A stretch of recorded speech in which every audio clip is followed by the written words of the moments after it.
Bueno, primero que todo, muy buenos días. Gracias a la Defensa Pública por la invitación. Exponer para la Defensa Pública y para defensores en toda Latinoamérica siempre es un honor. Durante muchos años de mi carrera profesional fui defensor público y me siento muy orgulloso de haber pertenecido a esta institución tan importante de la Defensa Pública. Miren, cuando yo oigo hablar de teoría del delito, siento un gran interés porque es uno de los temas que me ha apasionado durante toda mi vida, pero también me da cierto pesar porque a veces percibo una especie de éxtasis dogmático en el que entran las personas que hablan de teoría del delito. Es decir, se comienzan a construir una serie de lucubraciones tan abstractas que finalmente se pierde el contacto con lo que finalmente es el objetivo esencial de la teoría del delito. Entonces, ustedes podrán notar, este es un rasgo característico de todos los autores de teoría del delito en Alemania, en España, en Costa Rica, que muchas veces se pierden en la elucubración de conceptos abstractos y no nos conectan con la realidad. Por eso, antes de hablar de la culpabilidad o de cualquier tema relacionado con teoría del delito, es importantísimo que nos planteemos un par de preguntas clave. Primero, ¿qué es la teoría del delito? ¿Qué es eso de lo que todo el mundo nos habla, verdad? Y de lo que tanta gente vive, ¿no? ¿Y para qué sirve la teoría del delito? ¿Ok? Y bueno, pues la respuesta es bien simple. En realidad, no hay una sola teoría del delito. Lo que tenemos son distintas teorías del delito construidas a lo largo de la historia, distintas teorías del delito vigentes en las construcciones dogmáticas de la doctrina alemana, copiada por la doctrina española, repetida en Latinoamérica y con muy escasa construcción propia o autóctona en Latinoamérica. La excepción sigue siendo la honrosa excepción, el profesor Zaffaroni, ¿verdad? ¿Y qué es esto? Bueno, una serie de propuestas conceptuales, es decir, una serie de conceptos que se suponen nos deberían servir, para eso se supone que sirven, para resolver ciertos casos prácticos de la materia penal. Y lo más importante, para que la resolución de esos casos prácticos tenga más o menos cierta uniformidad, ¿ok? Más o menos cierta uniformidad e implique la reducción de la arbitrariedad y cierto límite o coto al ejercicio del poder. Ese es el objetivo que se busca. Que eso se alcance es otro tema del que debería encargarse la sociología del derecho. Es decir, tenemos como teoría del delito, para ponerlo gráficamente de manera bien clara, podemos decir que la teoría o las teorías del delito lo que han hecho es presentarnos varios frascos de colores. Pensemos aquí en un frasco de color azul, aquí un frasco de color amarillo y aquí un frasco de color rojo. ¿Ok? Y esos frascos, la teoría del delito los ha llamado, al primero lo llama tipicidad, al segundo lo llama antijuridicidad y al tercero lo llama culpabilidad. Y por ahí otras propuestas de teoría del delito meten otros frascos. Antes de la tipicidad meten el concepto de acción, en medio de la antijuridicidad y la culpabilidad meten el concepto de atribuibilidad, después de la culpabilidad meten otro frasco, que es el frasco, por ejemplo, de la reprochabilidad. Entonces, básicamente, las teorías del delito son eso. Varios frascos presentados por distintos autores y que las leyes, códigos penales de nuestros países han tomado de distinta manera. Lo que han hecho las distintas propuestas de teoría del delito es sumar o quitar estos frascos y a lo largo de la historia ir depositando distintos contenidos en esos frascos. En la tipicidad, por ejemplo, antes solo habían elementos objetivos y el dolo como conocimiento de, ¿cómo se llama?, del hecho ilícito, estaba en la culpabilidad, luego vino una propuesta y dijo, no, eso no puede estar en la culpabilidad, hay que sacarlo y meterlo en la tipicidad, y esa es la historia de la teoría del delito. A grandes rasgos, una variación o modificación de los contenidos de significado de cada uno de estos frascos, ¿verdad?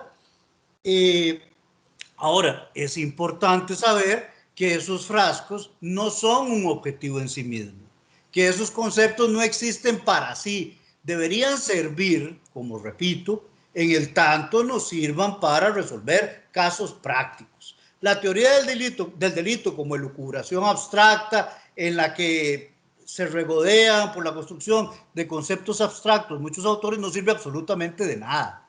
O sea, es una reflexión estéril.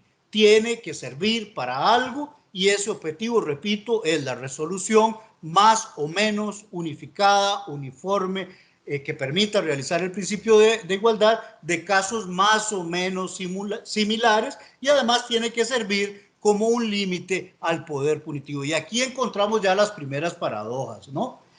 La teoría del delito también, o las teorías del delito, son como una cabeza de Jano, ¿no? Un dios romano que era retratado con una cabeza bifronte, ¿verdad? Con una cara viendo hacia un lado, otra cara viendo hacia otro, es decir, al mismo tiempo miraba hacia la paz y miraba hacia la guerra. La teoría del delito, o las teorías del delito, también son eso, porque nos vamos a encontrar teorías del delito limitadoras del poder, se interesan en poner un coto al poder, imponer ciertos límites al poder de castigar, ciertos límites de racionalidad o razonabilidad, y hay otras teorías habilitadoras que lo que les interesa es habilitar la mayor cantidad de castigo posible en una colectividad. Obviamente, la opción por una u otra perspectiva general, pues está tomada con distinta intensidad en los códigos de nuestros países, y más importante aún, está tomada en la práctica de los tribunales,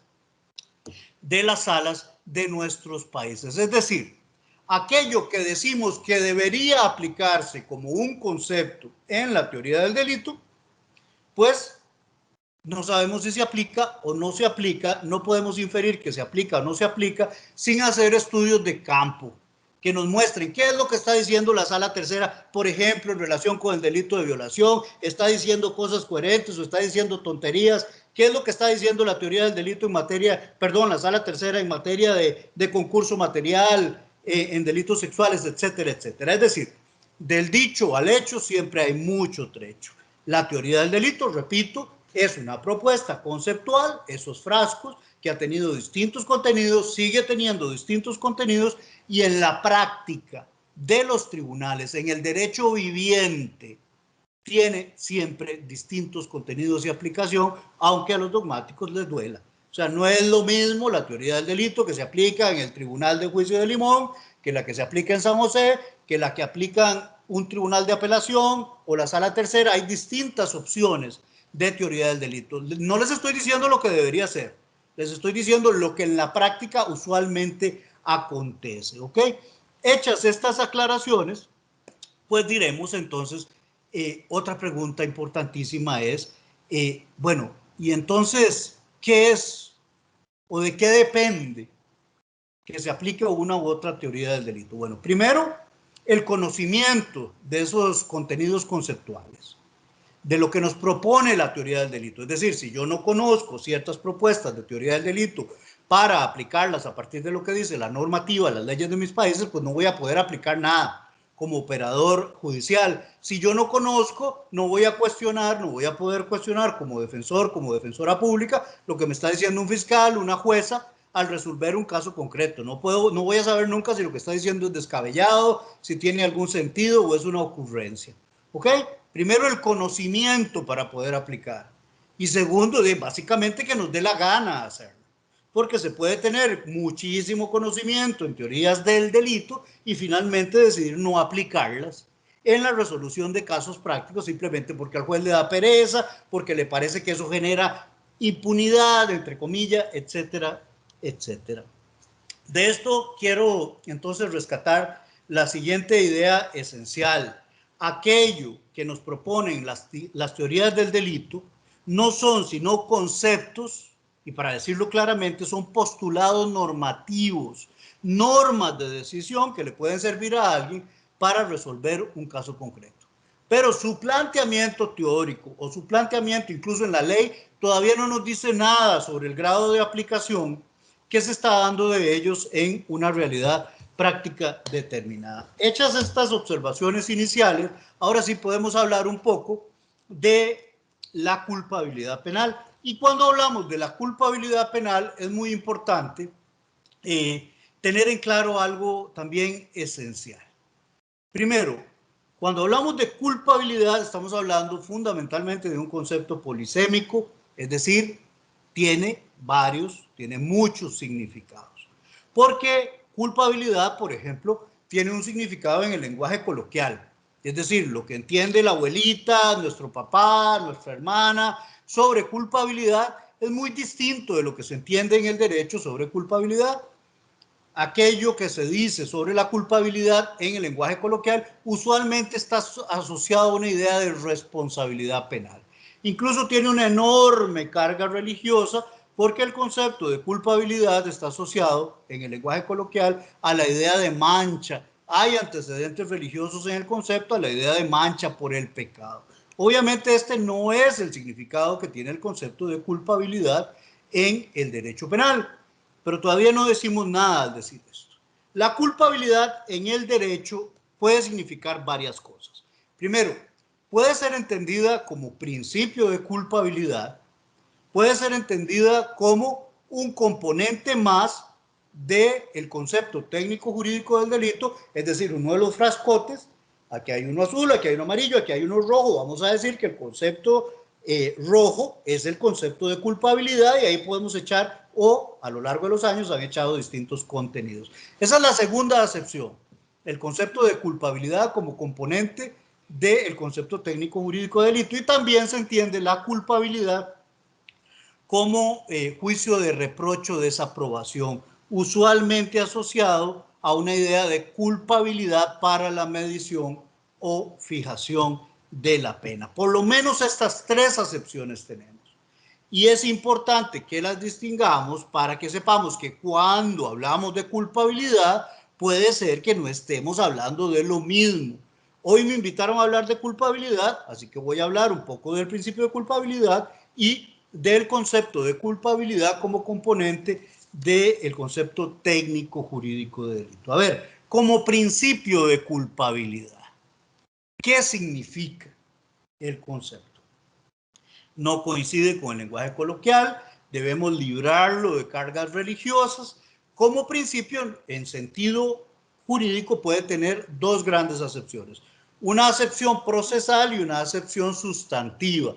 La acepción procesal nos indica simple y llanamente que nadie puede ser considerado culpable sin que haya existido previamente un proceso y una sentencia en firme que lo haya declarado como tal. Es el concepto tradicional de culpabilidad en sentido procesal, pero a veces olvidamos que el concepto de culpabilidad también tiene un contenido sustantivo, y esto es importantísimo porque es la base misma del modelo jurídico penal de tradición germánica continental, en el sentido romano-germánica continental, en el sentido de que en el modelo de derecho en el que nosotros nos desenvolvemos no existe la mera responsabilidad por causación de resultados.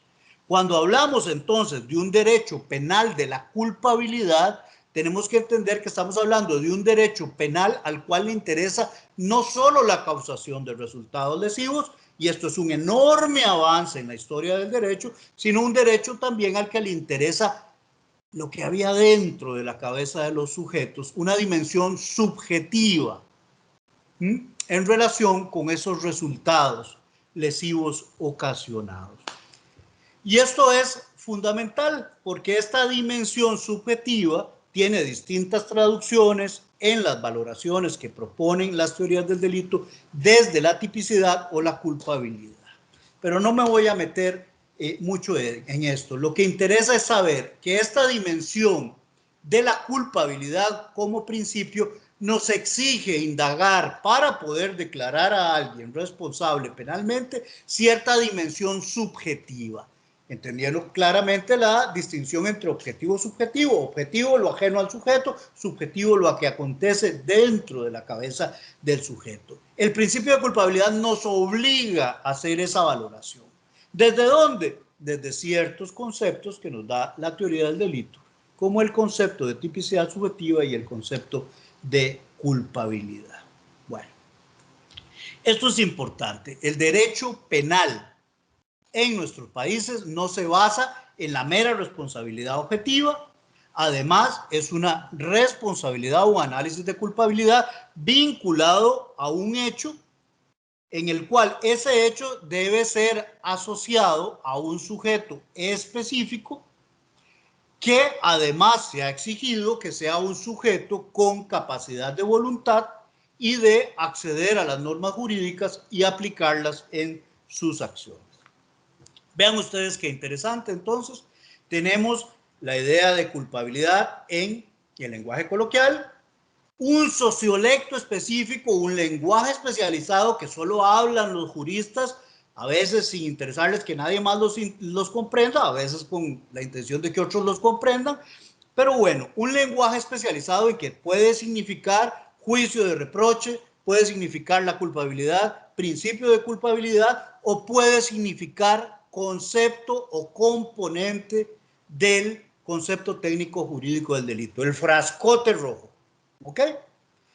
Y en cuanto al frascote rojo, este último del que les hablaba, pues resulta ser que la historia de la teoría del delito es la historia de distintos movimientos, de distintas propuestas en que se han sacado unos componentes de ese frasco para colocarlo en el de la tipicidad o en otras dimensiones, en otros frascos de los que les hablaba. Por ejemplo, en un inicio, en las propuestas clásicas, la culpabilidad tenía como componente al dolo, luego esencialmente con la propuesta finalista se saca el dolo de ahí, se coloca en la tipicidad, pero miren, hablar de esto es algo que puede ser incluso muy aburrido y además está en todos los manuales de derecho penal del universo.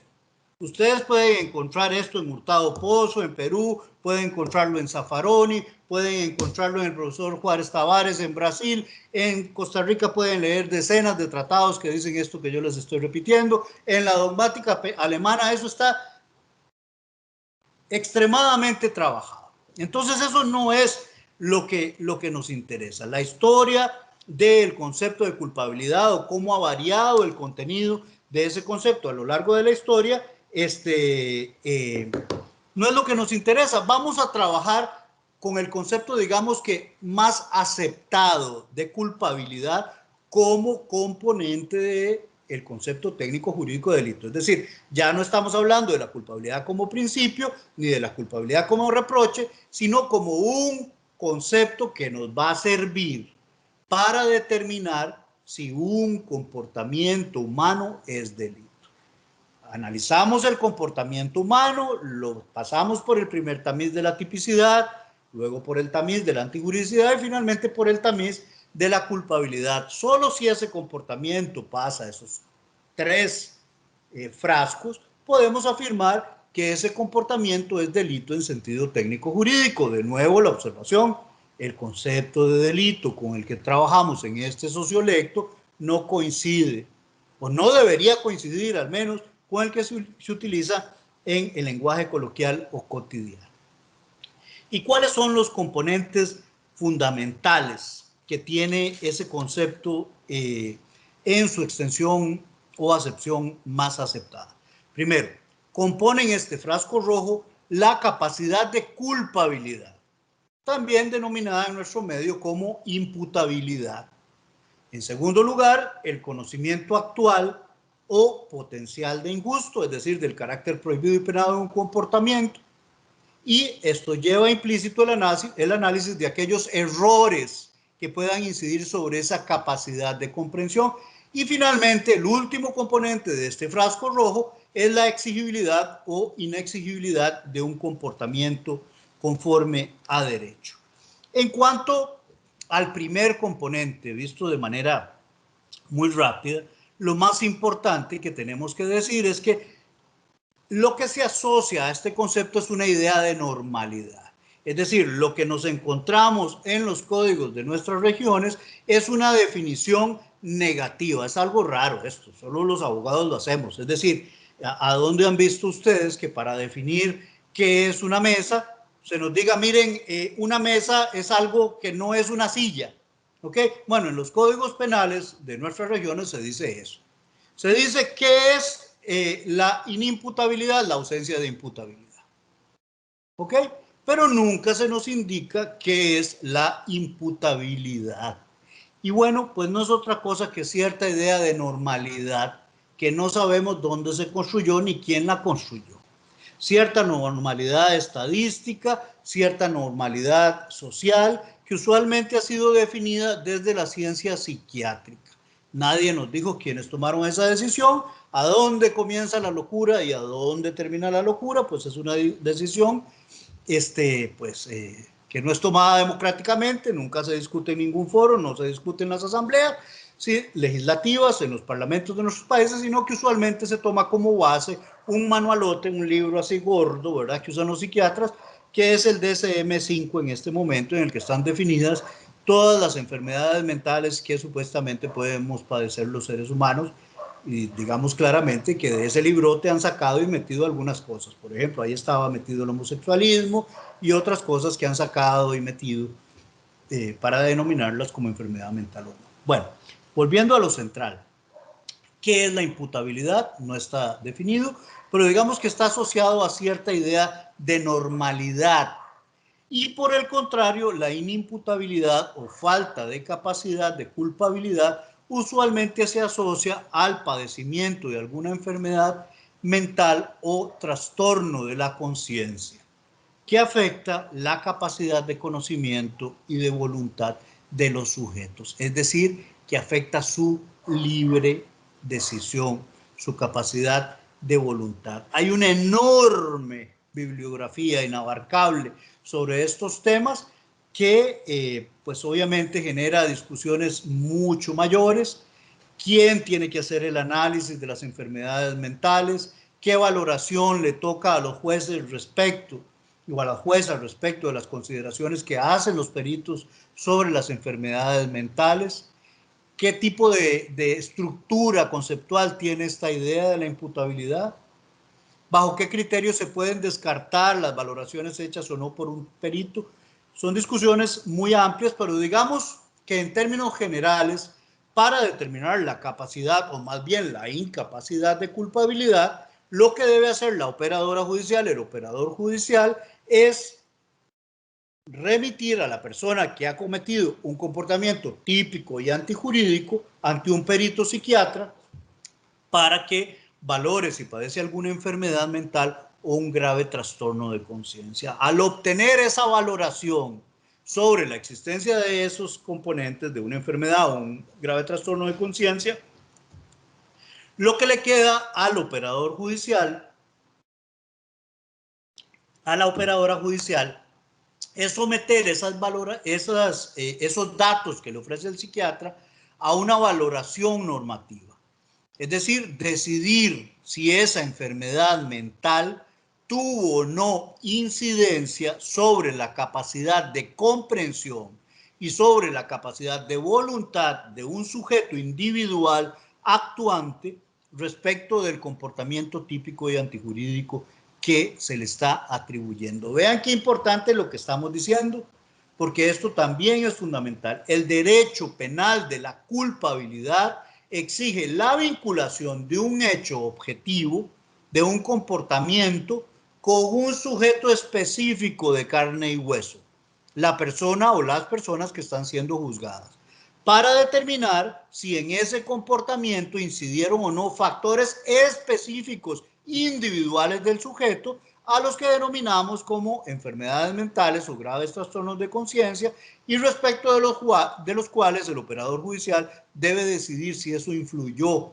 o no en la comprensión y voluntad del sujeto actuante. El segundo componente de la culpabilidad, les decía, que es el conocimiento actual o potencial de injusto, es decir, la comprensión de que su comportamiento está prohibido y penado. Y aquí de nuevo la discusión doctrinal es enorme, ¿verdad? Porque algunos sectores de la doctrina penal dicen que ahí debe ubicarse también cierta cantidad de dolo, los que abogan por la doble ubicación del dolo en la culpabilidad y en la tipicidad, o quienes nos dicen que simplemente es comprensión sobre el carácter prohibido y penado de ese comportamiento.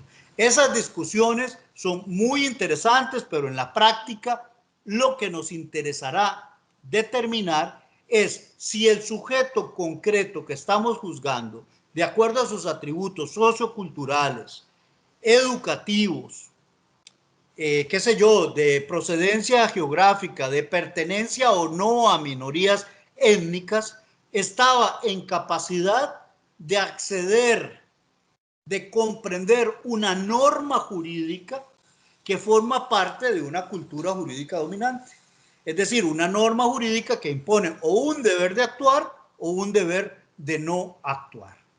Eso es lo que se hace fundamentalmente desde el análisis de la capacidad de comprensión de injusto. Y sabemos que esa comprensión está básicamente excluida por lo que se denomina como el error de prohibición. Acá de nuevo no voy a entrar en la discusión dogmática, ya Juan Carlos hizo mención brevemente a ello, pero digamos a grandes rasgos que este es el segundo componente de la culpabilidad.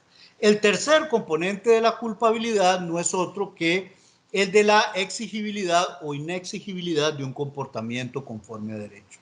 Sabemos que el comportamiento es típico, sabemos que es antijurídico, sabemos que quien lo ejecutó no padecía una enfermedad mental o un grave trastorno de conciencia, o que eso no incidió en la ejecución de su comportamiento. Sabemos que hay un conocimiento actual o un conocimiento potencial de injusto. Ahora sí, toca determinar si algún factor externo al sujeto redujo o influyó sobre la construcción de su voluntad, ya sea por una coacción, por un miedo grave o por un estado de necesidad exculpante por colisión de bienes jurídicos del mismo rango. De nuevo, este último factor es importantísimo para determinar si un comportamiento es culpable en sentido jurídico, en el sentido que lo venimos indicando.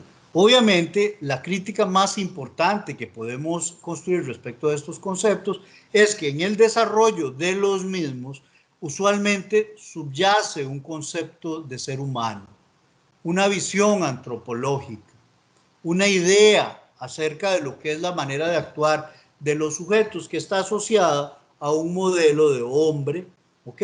Adulto, varón y europeo. Por eso es tan importante realizar adecuaciones de estas construcciones dogmáticas a las realidades, por ejemplo, pluriculturales de nuestra América. Esto a muy grandes rasgos. No quiero extenderme mucho.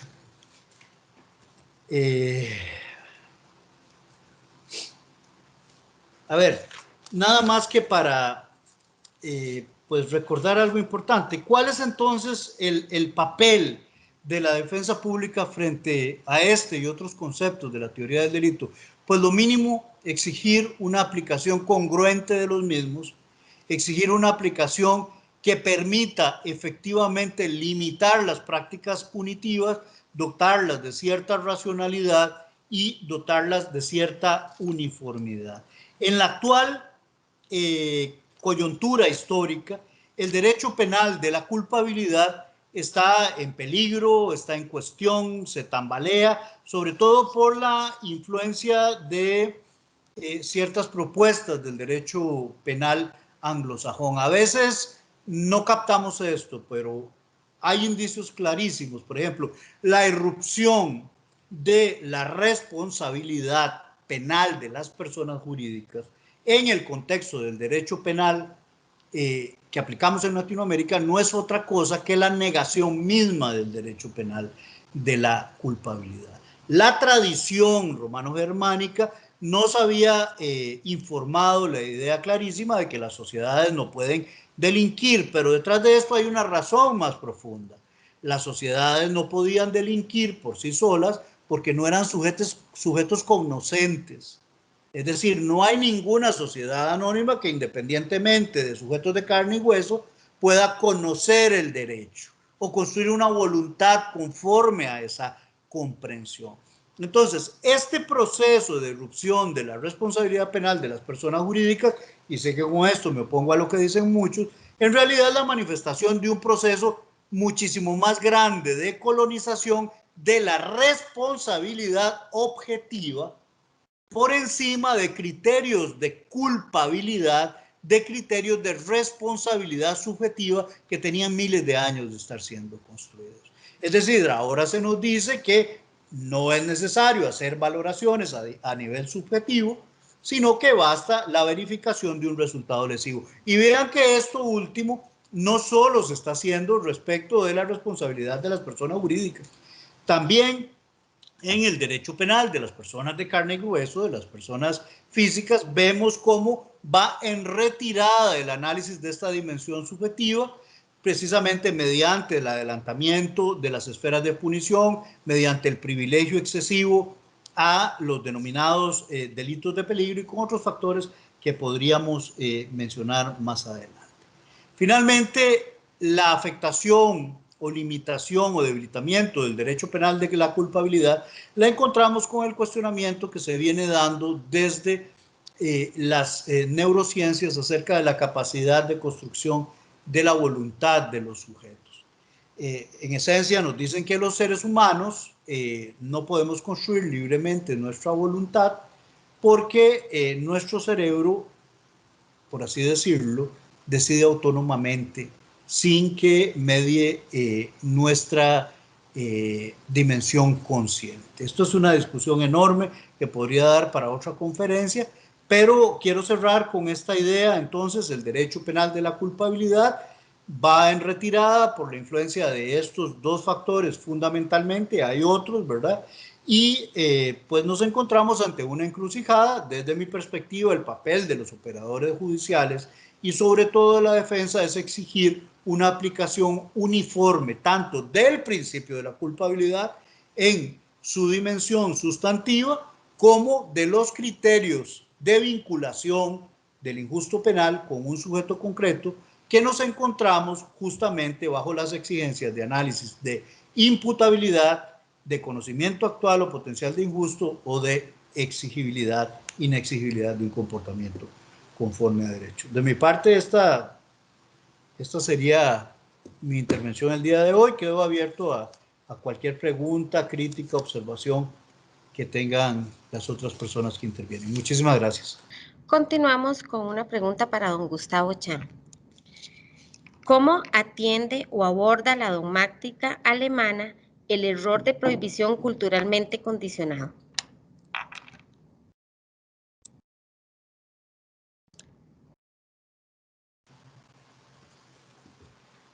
La respuesta es, ¿me escuchan?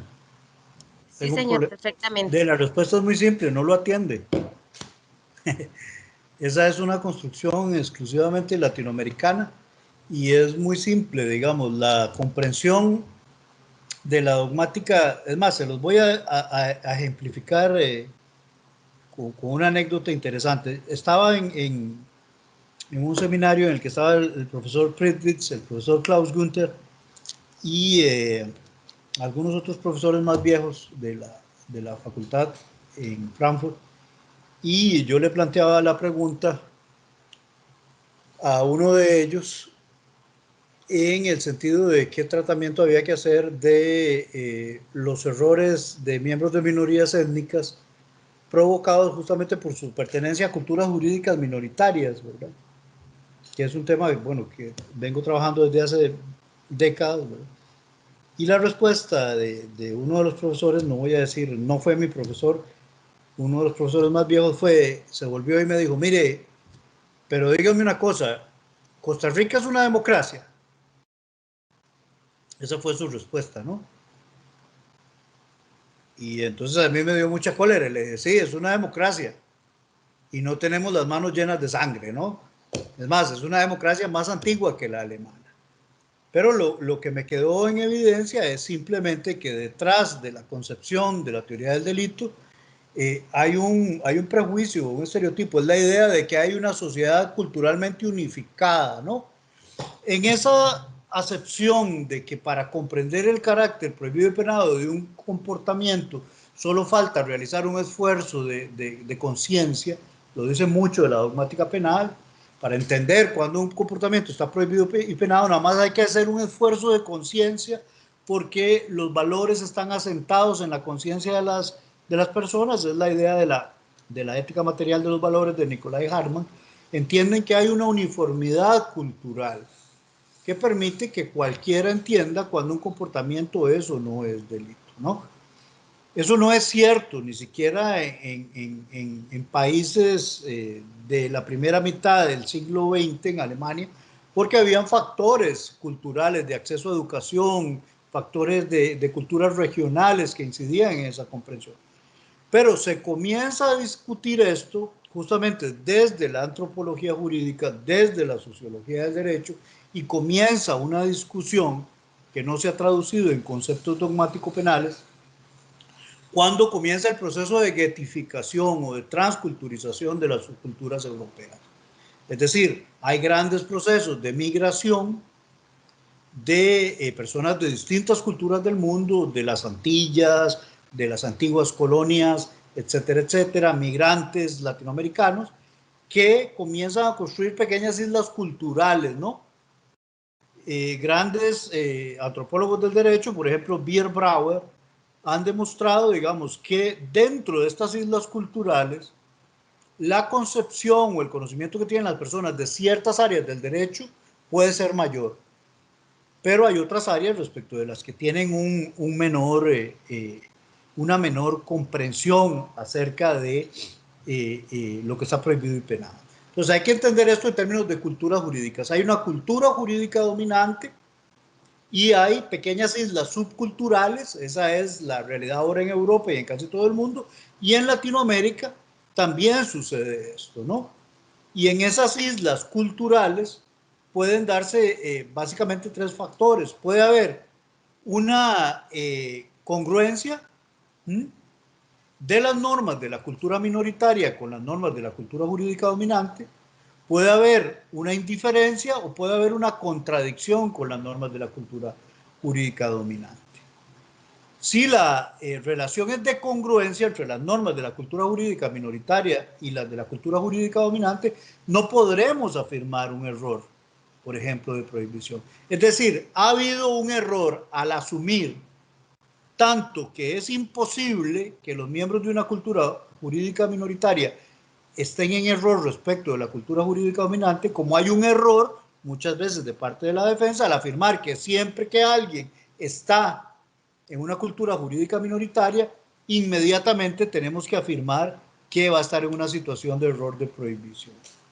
Y esto es muy simple. Esto sucede porque los grados de aculturación de las personas o de los miembros de las distintas culturas jurídicas pueden ser diversos. Es decir, pueden haber miembros de una minoría que hayan tenido mayores procesos de aculturación respecto de la cultura jurídica dominante. Entonces, ni presumir que no hay error, ni presumir que siempre hay error. Ahora, el tema es cómo nombrar esto dentro de la teoría del delito. Y de esto la dogmática alemana no se había ocupado, precisamente por esta concepción que les decía detrás de la construcción de la teoría del delito. Hay una concepción antropológica, una idea, una noción o una suposición acerca de lo que se supone es el ser humano. Digamos que ellos idealizan un hombre, varón, europeo, adulto, y a partir de esa visión antropológica desarrollan la construcción de la teoría del delito. Y dentro de esa concepción no había espacio para pensar en culturas jurídicas minoritarias, en etnias, ¿verdad? Justamente en mi tesis doctoral lo que yo hago es abrir a la discusión esto y plantear luego en un libro posterior que salió con el apoyo del DAD algunos fundamentos para la construcción de un concepto de error de prohibición culturalmente condicionado que va un poco más allá de la propuesta originaria que había hecho, eso sí, en Latinoamérica Zaffaroni. Es decir, trata de hacer una estructuración más rigurosa acerca de qué deberíamos hacer. Y ese concepto, para terminar de responderle, necesariamente tiene que ser un concepto de dos niveles, ¿no? En que primero tiene que haber una verificación de naturaleza empírica acerca de, primero, la congruencia o divergencia de la cultura jurídica minoritaria con la cultura jurídica dominante, y segundo, acerca del grado de aculturación del sujeto concreto que está siendo juzgado para comprender o no las normas de la cultura jurídica dominante. Esta determinación se debe hacer mediante peritajes antropológicos y luego de que el peritaje está construido debe haber una valoración de naturaleza normativa, por parte de un juez, de una jueza, acerca de la incidencia que tienen estos dos factores, es decir, divergencia o congruencia de la cultura de pertenencia, aculturación o no, grado de aculturación, para decidir si eso influyó o no en su comprensión del carácter prohibido y penado de su comportamiento. Eso a muy grandes rasgos, ¿verdad? Entonces no es un tema que se haya trabajado en la dogmática penal alemana, justamente por esta preconcepción de supuesta uniformidad cultural. Es un tema que hay que trabajar en las sociedades guetificadas de Europa, que son eso, islas culturales, ¿no? Y es un tema que necesariamente tiene que trabajarse y desarrollarse en nuestros países, que están justamente estructurados mediante distintas culturas jurídicas. Pensemos en el Cono Sur, en México, ¿verdad?, donde esto se hace más evidente, incluso en Costa Rica. El grado de aplicación ha sido reducido, sé que se ha aplicado sobre todo en la zona sur de Costa Rica.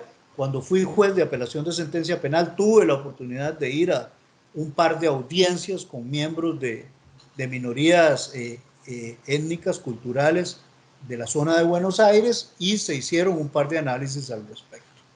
Pero la pregunta de si eso lo ha desarrollado la dogmática penal alemana se responde muy fácilmente: no, no lo ha desarrollado, nunca ha sido un tema de interés, y justamente por este prejuicio, ¿no?, de la uniformidad cultural. Gracias. Continuamos con otra pregunta para don Gustavo. ¿La violencia de género tiene impacto o debe ser tomada en cuenta en la culpabilidad?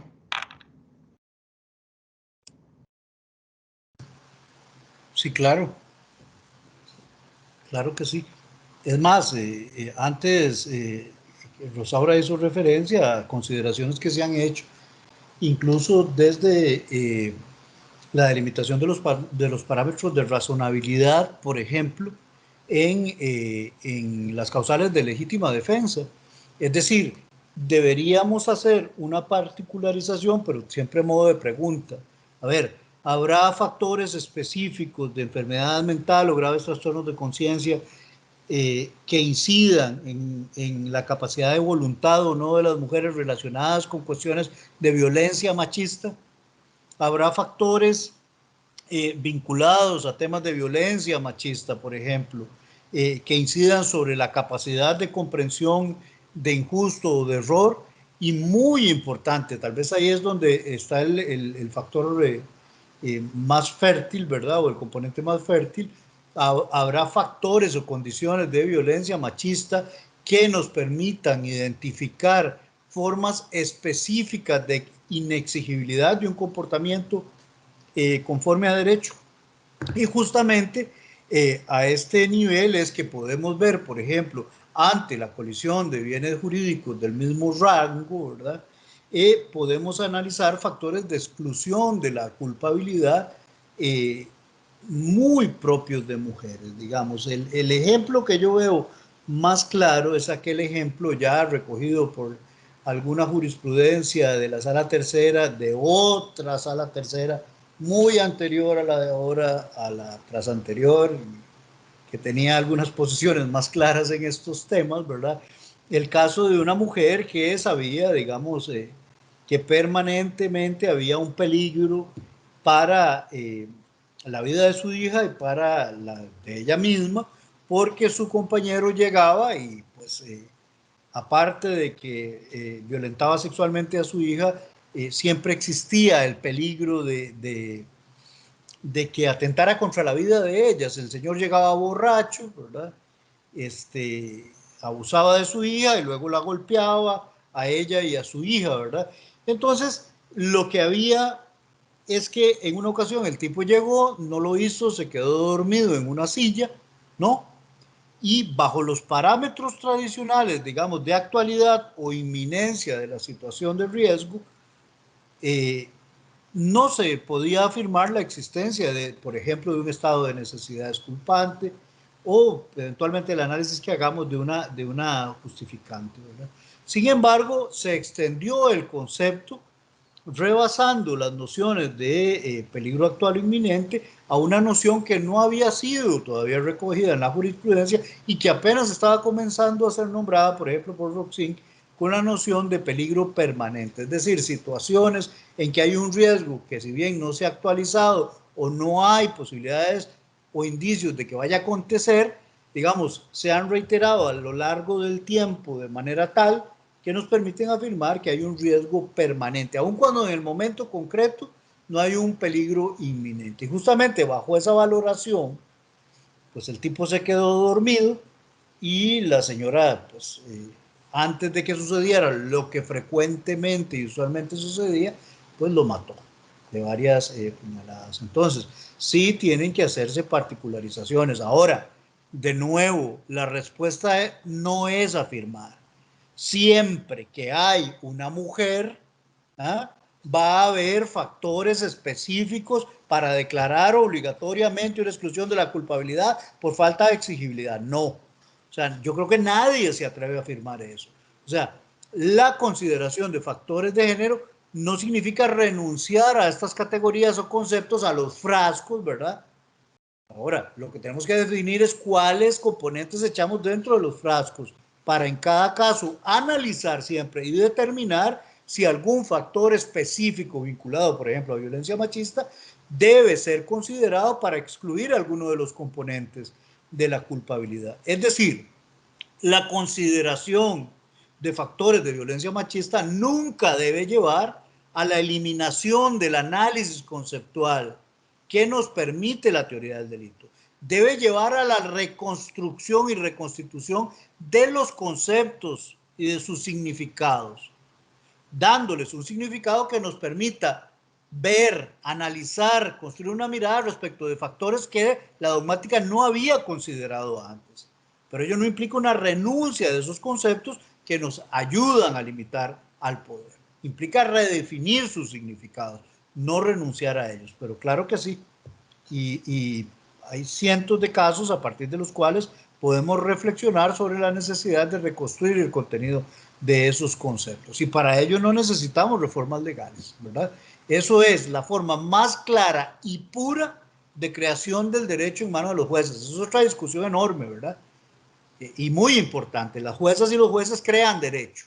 Cada vez que integran estos conceptos o estos análisis, cada vez que hacen, por ejemplo, una delimitación de los alcances de la imprudencia en los delitos culposos, cada vez que definen el contenido de un elemento normativo del tipo, están creando derecho. Y justamente en esta creación es que podemos realizar una reconstrucción de los conceptos, ¿verdad? Siempre limitada por los principios generales que rigen al derecho penal.